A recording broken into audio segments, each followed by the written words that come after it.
അറിയില്ല. എന്താ അച്ഛാ ഇത്? എല്ലാവരും വിട്ട് എങ്ങോട്ട് പോവാ? പോവാതെ നിവൃത്തിയില്ല. ബാങ്ക് ജപ്തി ചെയ്ത് എന്നെ പഠിപ്പിച്ച് ഡോക്ടറാക്കാൻ വേണ്ടി എടുത്ത ലോണല്ലേ അത്? ഏട്ടന്റെ വീട്ടിലേക്ക് പോയില്ലെന്ന് വാശിയാണെങ്കിൽ ഞങ്ങൾക്കുള്ളൊരു വീട് അവിടെ താമസിച്ചൂടെ അച്ഛനും വാര്യരമോനും? സുഹ്ര, നിങ്ങളും കാർത്തികനെ എനിക്ക് ഒരുപോലല്ലേ മോളെ. ആരോടും വാശിയില്ല. ഒരു യാത്രയ്ക്ക് സമയമായി പോകുന്നു, അത്രേ ഉള്ളൂ. നമ്പ്യാർ സാറ് പറഞ്ഞ് കാർത്തികൻ കാര്യങ്ങൾ അറിഞ്ഞത് ഇപ്പോഴാ. പുള്ളിക്കാരൻ വന്നുകൊണ്ടിരിക്കുന്നേ ഉള്ളൂ ബാംഗ്ലൂരിന്ന്.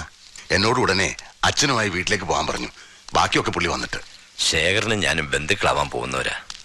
എന്നാലും തന്നെ സഹായിക്കാൻ ഞാൻ എന്നാലാവുന്നതും നോക്കി. കഴിയാഞ്ഞിട്ടാ. ആരോടും പരിഭവമില്ല, ശേഖരനോട് പോലും. പൊയ്ക്കോളൂ. കാർത്തികനോട് പറയൂ അച്ഛനൊരു തീർത്ഥാടനത്തിന് പോയി തിരിച്ചു വന്നിട്ട് കാണാമെന്ന്. വരേ. സാർ ഞാൻ പൊയ്ക്കോളൂ എന്ന് പറഞ്ഞില്ലേ? വരേ. ആ താക്കോൽ കൂട്ടം നമ്പ്യാർ